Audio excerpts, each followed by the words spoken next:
Hey, my friends. I thought it'd be kind of fun to go over some various products that came out right before or actually during SHOT Show 2020 in Las Vegas. And of course, this is very subjective, my list here. These are just my favorites. I try to pick things that were very practical, things that I would actually consider buying if I had the funds to do so. And so this is just more of a fun list for me. Everyone probably has a different list out there, but I just wanted to share mine. And so the first two items are made from Palmetto State Armory, PSA. And man, they did a really great job at SHOT Show. They had so many products, new products, that no one's ever seen before. And the two that stood out for me was the PS9 Dagger and the PSA Jackal. Totally different guns.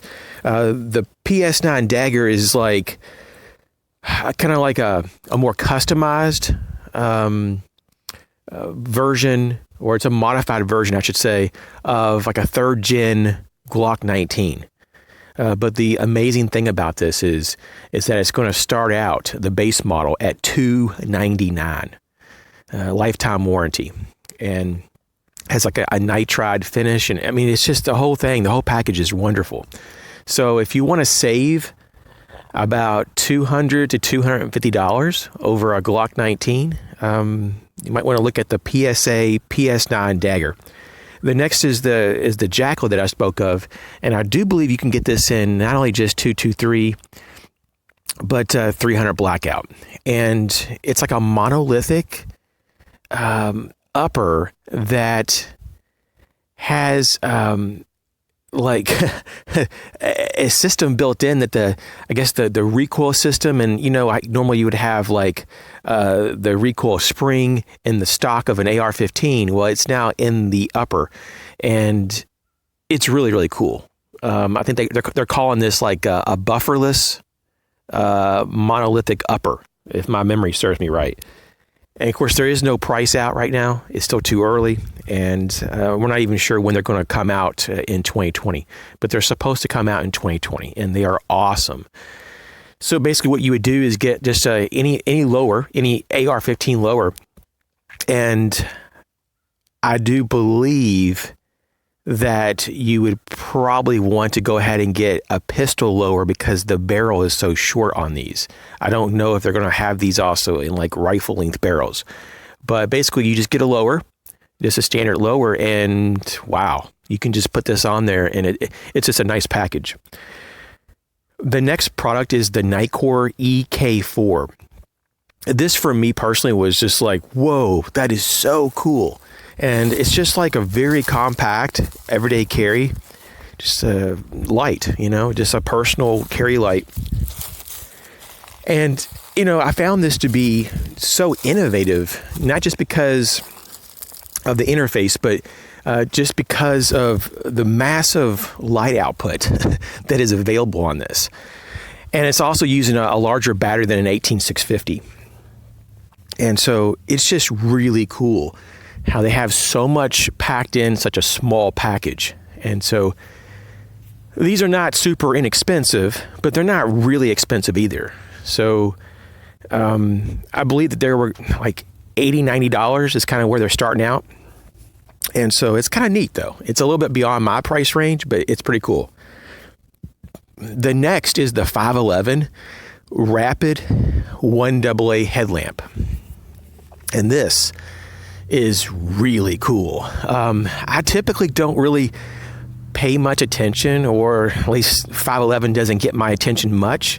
I do like some of their backpacks. I'll put that out there. And some of their boots are good.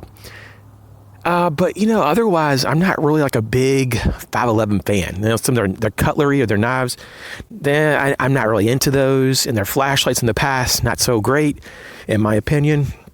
But this headlamp, and they also have a larger size too, if you don't want to go with like a AA. But this AA, though, can also be upgraded with a 14500 battery. And it's putting out with the 14500 battery, I believe it's like around 330 lumens, once again, if my memory is correct. with a AA battery. I think it's like 200 to 220 lumens, something like that. But it's so unique because it has a built-in clip, and on the clip itself has an actual floodlight, flood LED. It's almost like, reminds me of like a cob LED or a series of cob LEDs on the clip. And so you can alternate between a flood or the spot from the main LED, or you could do both. It's just really cool. And it got my attention. I was really, at first I was just kind of like, that's interesting. And then over the last couple of days, because I've allowed myself to have a few days to think about this before doing it. But wow, I just keep coming back to that product and just saying to myself, I really like that. And so it's just not too large. That's one thing about headlamps. You see a lot of people, trying to wear these 18650 or even larger, profile lights. I don't really think I'd want that, I mean, I have some headlamps that are a little heavier than others, and I totally don't gravitate toward those. And so I like the more compact and, and lightweight headlamps. And this 511 Rapid 1 AA is, on my list. The next is We Knives Banter. And if you know Ben was an employee for a number of years at Blade HQ. And before that, he worked for CRKT. And what's so interesting is that Ben has been doing his own thing for a while now, since he's left Blade HQ. And really, I didn't really follow all this, I don't follow, him or, people in Blade HQ's company very, closely. I just kind of follow some of the new releases from Blade HQ, but I kind of wondered what happened to Ben. Well, he actually left a Blade HQ. I believe they said something like in August of 2019. And I mean, that kind of makes sense because he kind of disappeared from a lot of the videos from Blade HQ at that time period. So yeah, he popped into SHOT Show and was in a Blade HQ video, and he was just showing his new knife.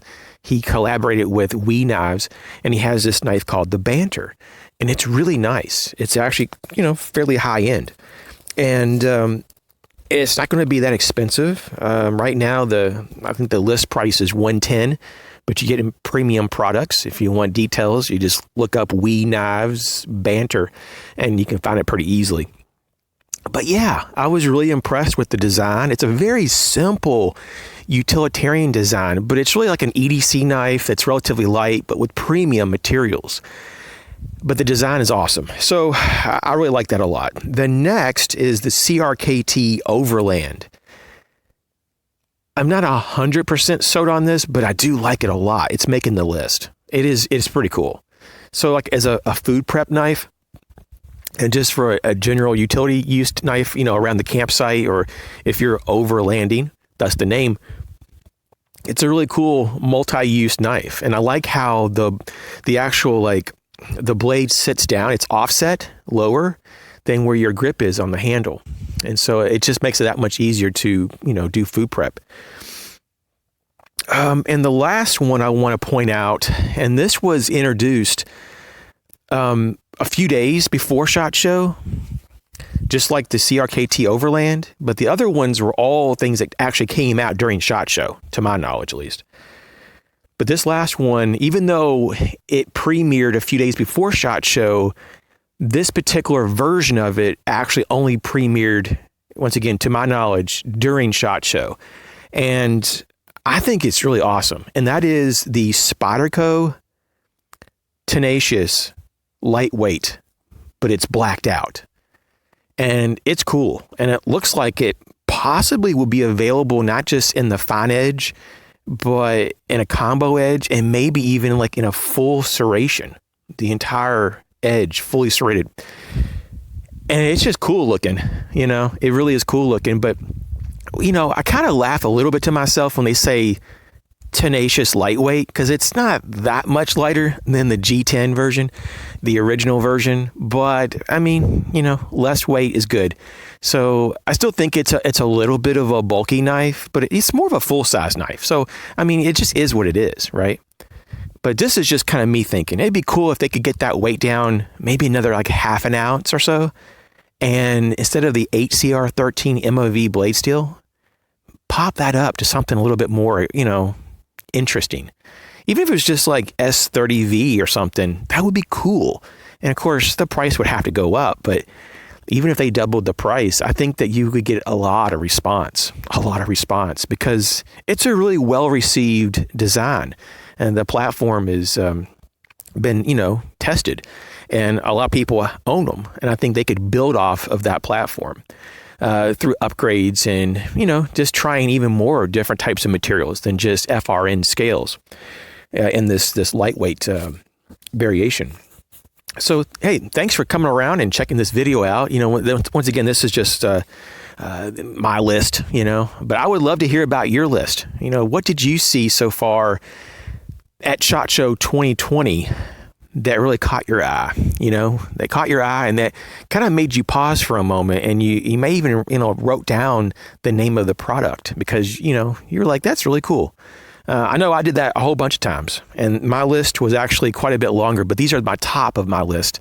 And yes, there's all kinds of other things that I saw. I want to clarify, there's a lot of things that I saw, over this, the past like week or so that, SHOT Show, videos coming out that really caught my eye and that I was like, wow, that's really, really neat. But in terms of the most practical items, this is my list. So you guys take care. Catch you later.